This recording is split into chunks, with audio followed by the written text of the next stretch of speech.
Bonjour chers amis, je suis Jean-Thierry Aubin, consultant fonctionnel au cabinet SIGA. SIGA qui veut dire cabinet d'informatique et de gestion appliquée. Un cabinet spécialisé en développement informatique qui a pour métier, qui a pour vocation de développer des solutions informatiques sur mesure, des solutions métiers, des solutions de gestion. Et à ce titre, donc, je viens au nom du cabinet vous présenter une solution d'édition de liasse fiscale, version 6 Quadra révisée, qui a été longuement préparée au cours de ces derniers mois pour pouvoir offrir une solution qui permet de simplifier toutes les tâches fastidieuses qui se rapportent à cette préparation de fin d'exercice, d'édition des états financiers et de présentation de la liasse fiscale. Je vais me faire le plaisir de vous guider tout au long de ce tuto-là pour que vous découvriez vraiment toutes les fonctionnalités et toutes les commodités de ce logiciel qui fera beaucoup de bien aux professionnels du secteur. Bien, sans plus tarder, nous allons parcourir l'écran d'accueil et l'interface utilisateur de EasyLias, qui est un ERP donc dédicacé à l'élaboration de la liasse fiscale version 6 Quadra révisée. Et donc, c'est un parcours très simple d'utilisation, très simplifié, d'où le terme Easy. Donc, nous avons le paramétrage, le menu paramétrage, le menu travaux, le menu état comptable pour l'édition des balances des grands livres pour éventuellement vérifier certains contenus liés à certains comptes. Le menu état financier proprement dit, qui comporte 4 sous-menus: l'édition du bilan, l'édition du compte de résultat, l'édition du tableau des flux de trésorerie et l'édition de la liasse fiscale, qui est l'ensemble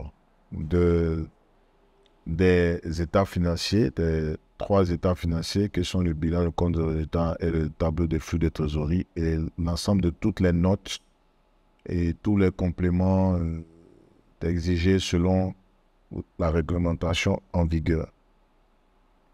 Et pour finir, nous avons un menu utilitaire qui nous permet de visualiser le référentiel comptable 6 Quadra et puis procéder à certaines routines sur la gestion des utilisateurs et des mots de passe, et aussi de permettre la génération de notre fichier de liasse fiscale au format e-impôt, voilà, qui peut être chargé sur la plateforme e-impôt de la DGI, du système CGC. Alors, nous allons commencer par le sous-menu dans le menu paramétrage.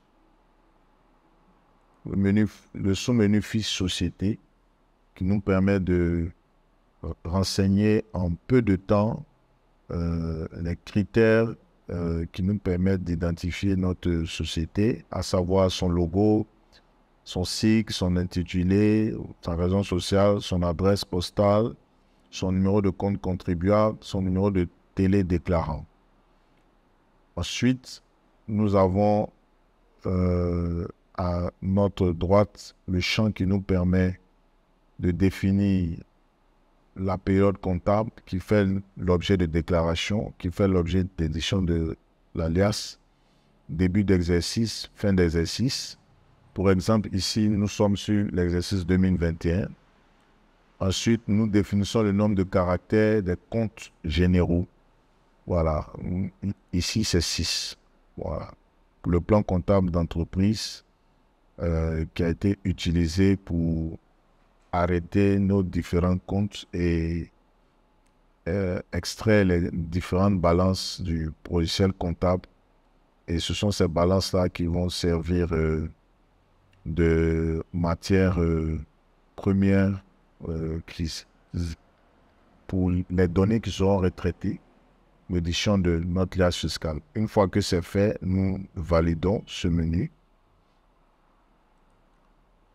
Ensuite, nous avons un sous-menu plan comptable qui permet de visualiser le plan comptable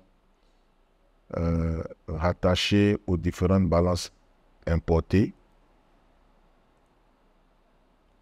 Nous avons un sous-menu paramétrage des états financiers, pour ne pas dire pré-paramétrage des états financiers. Et donc ici, nous avons défini l'ensemble des comptes qui interviennent dans la confection des différentes rubriques qui doivent apparaître dans nos états financiers. Donc, les rubriques ou les postes du bilan sur cet onglet. Alors, nous allons procéder à l'importation de nos balances proprement dit. C'est la période centrale donc du déroulé de notre tâche d'édition, de notre liasse fiscale. Alors, EasyLiasse propose une solution très simple. Vous n'avez qu'à sélectionner vos balances en format 6 colonnes. Donc, colonne A, numéro de compte. Colonne B, intitulé.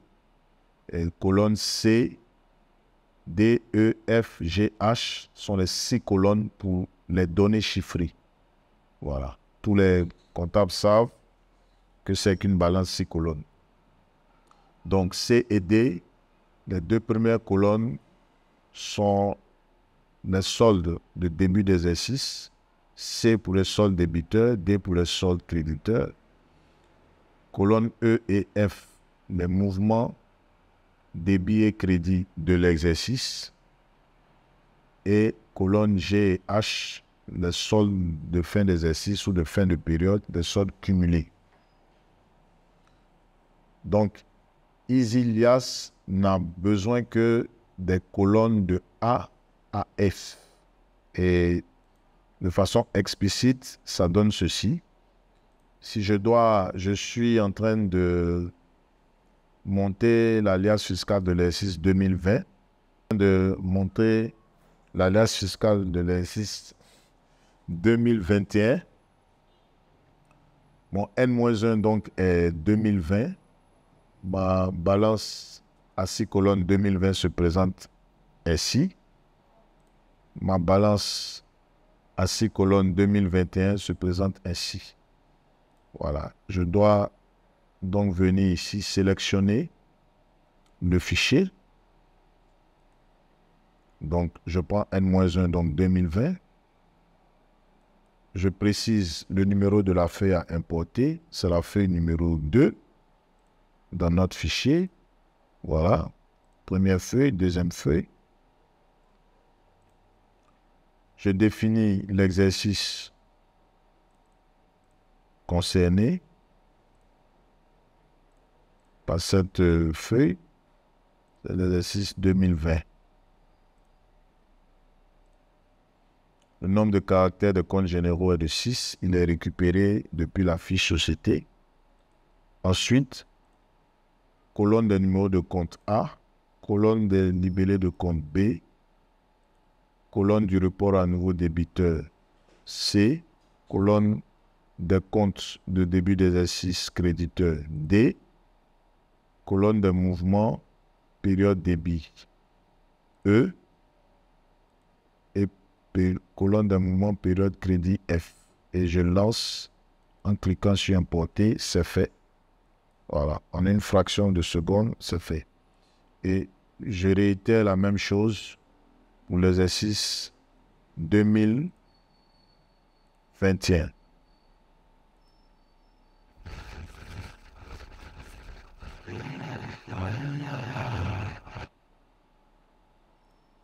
Voilà.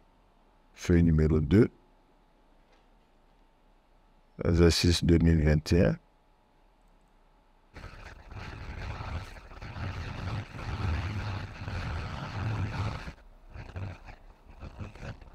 Six colonnes, plan de compte, A, B, C, D, E, F. Importer. C'est OK. C'est parfait. Alors, une fois que nos balances ont été importées, les écritures peuvent être consultées là. Voilà.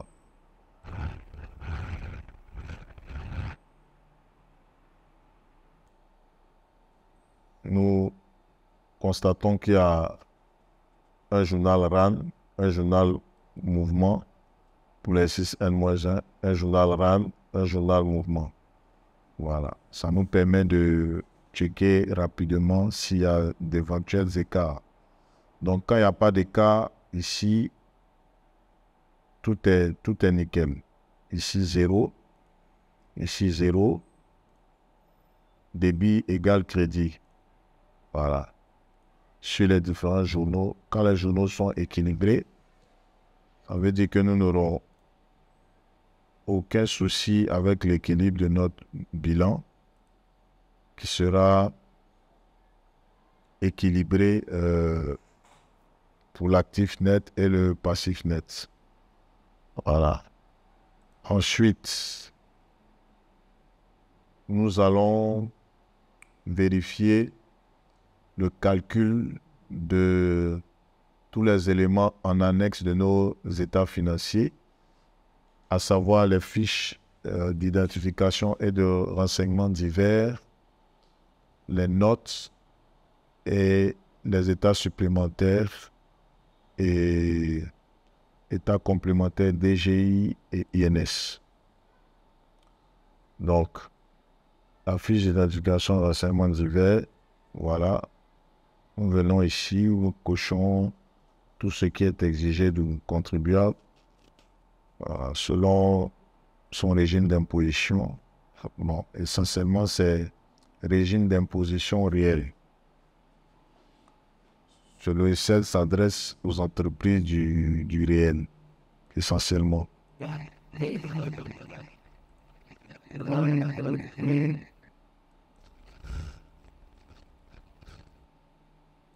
Voilà. Donc, les notes, il y a l'applicabilité des notes. Quand c'est applicable, nous cochons A. Quand c'est non applicable, nous cochons N/A. Ici, nous avons coché toutes les notes pour pouvoir vérifier qu'elles sont bel et bien fonctionnelles. Voilà, puisque nous sommes en version démo. Sinon, les notes sont éditables selon des obligations liées à l'explication requise en complément des états financiers que nous avons présentés. Donc la forme juridique, le régime fiscal, le pays, le siège social, etc. Ça, c'est pour FIRD. Ensuite, les notes, le système normal. Nous avons note 1 à 6. Alors, le logiciel fait une mise à jour en actualisant donc le calcul des données à chaque fois que nous ouvrons cette fenêtre. C'est-à-dire après le préparamétrage que nous avons consulté dans le menu paramétrage. Ici, il s'agit maintenant du calcul automatique. Voilà, après l'importation des données reçues des balances Excel. Donc, il est nécessaire de venir ici pour activer ce calcul-là, pour que toutes ces notes-là soient bien présenté dans notre liasse fiscale. Donc ici, c'est le calcul de la note 1 à la note 6. Ensuite, nous opérons le calcul de la note 7 à la note 16. Voilà, vous pouvez vérifier en bas. Toutes les notes calculées qui récupèrent des informations donc contenues dans les états financiers. Voilà, il faut venir ici pour pouvoir lancer ce calcul. Ensuite, la note 17 à la note 26.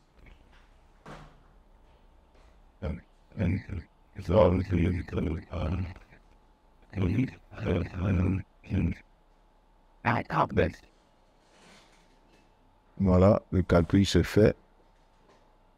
Ok, c'est parfait.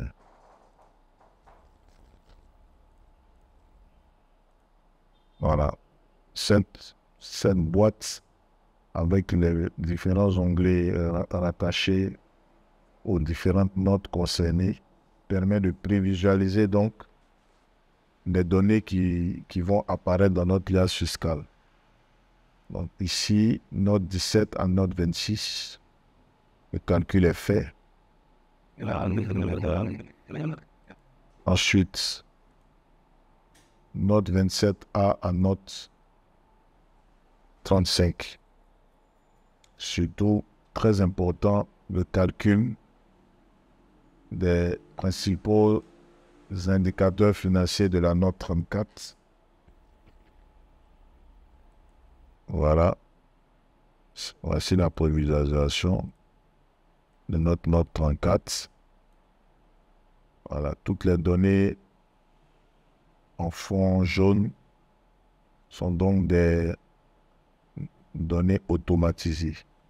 Il n'y a aucune saisie à faire sur notre note 34. Voilà. Voilà.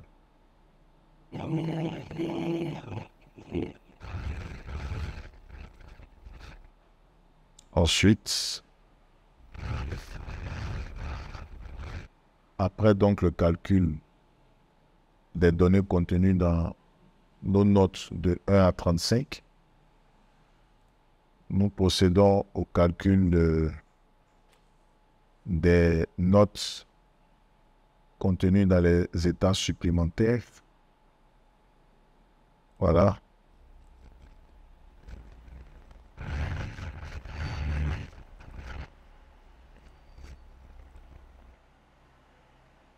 Et pour finir, nous bouclons la boucle avec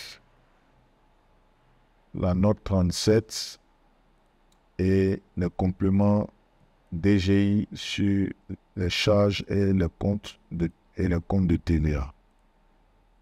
Voilà. Une fois que ces calculs sont faits, nous pouvons procéder maintenant à l'édition de nos états financiers.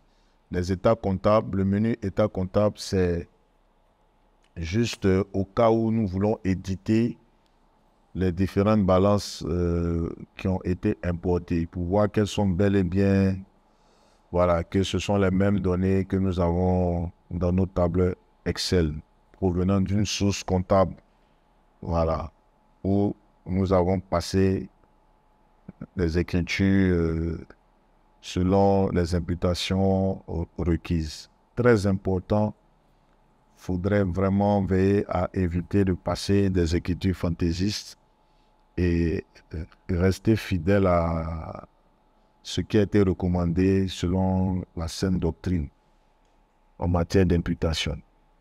Si vous n'avez pas passé de provision, de dotation aux provisions, ne passez pas par exemple d'écriture de reprise. Voilà, cela peut fausser le calcul de votre capacité d'autofinancement global par exemple. On a déjà vu ces cas de figure-là sur certaines balances.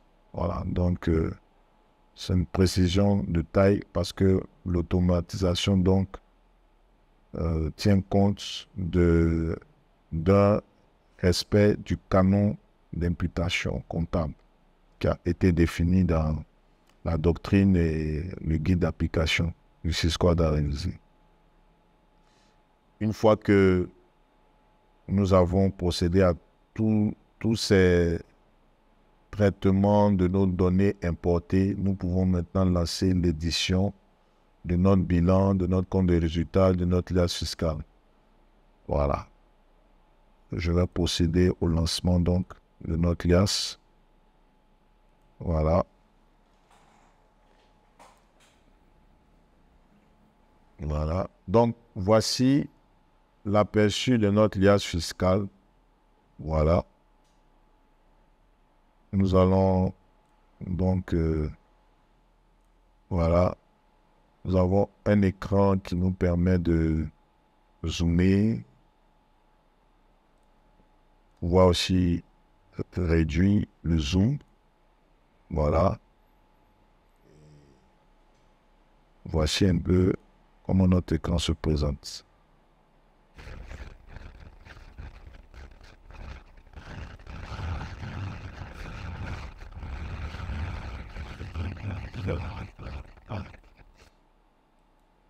Je veux voir nos états financiers.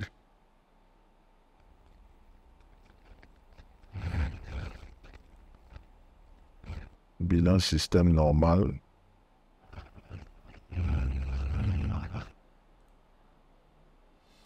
Actif net 2021 égale passif net 2021. Actif net 2020 égale passif net 2020. Ça, c'est le préalable. L'équilibre du bilan est confirmé. Le compte des résultats est correct. Nous avons un bénéfice net ici de 572 317 891 qui doit obligatoirement être reporté ici en N-1 115 093 499. C'est exactement notre résultat N-1. Donc, la corrélation entre le compte de résultat et le bilan est correcte. Et nous arrivons maintenant à notre tableau de flux de trésorerie. C'est là généralement où, voilà, le nerf de la guerre qui donne beaucoup de fil à retordre aux comptables en fin d'année, c'est toujours nos flux de trésorerie.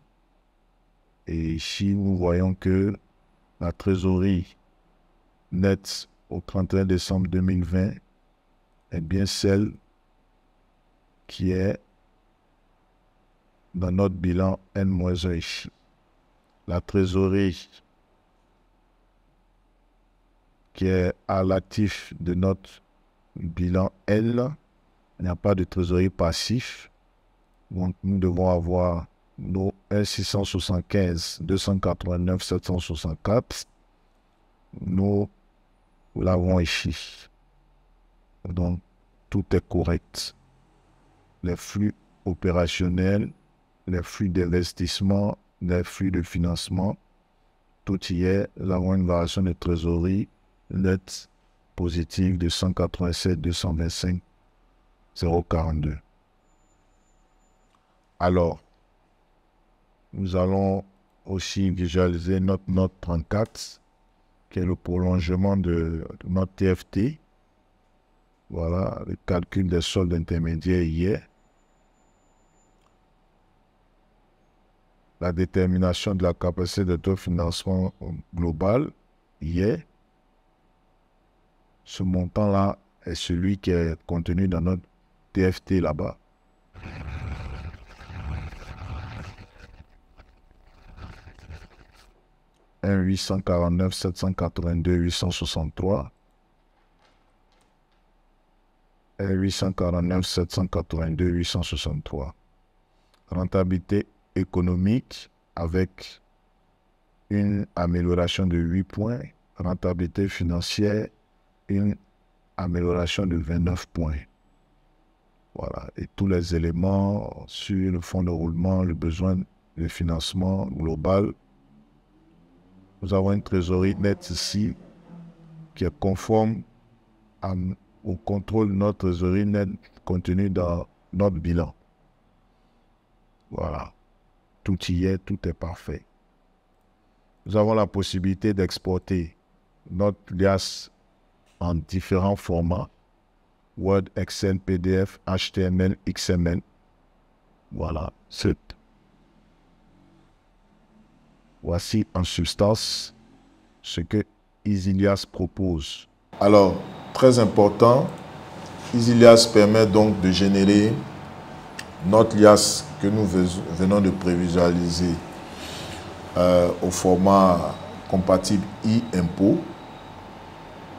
Il suffit donc de venir dans le menu utilitaire, cliquer sur transfert des données, vous sélectionnez le dossier où vous voulez voir ce fichier, et une fois que c'est sélectionné, voilà,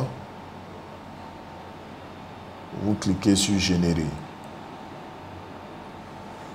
Donc notre liasse prévisualisée va venir avec toutes les références qui vont permettre de charger, de uploader sur la plateforme e-impôt. Donc il est dans notre fichier, dans notre dossier attest, revue EasyLiasse 2023 attest.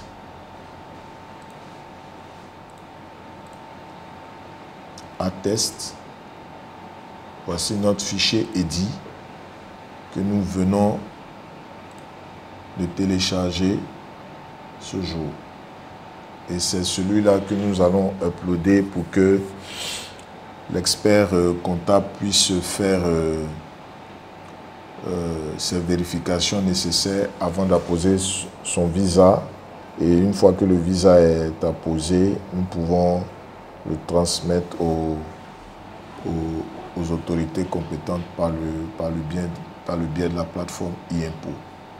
Donc voici un peu de façon synthétique toutes les commodités que EasyLiasse offre pour éviter vraiment de se perdre entre de nombreuses feuilles avec des formules assez complexes et de perdre beaucoup de temps.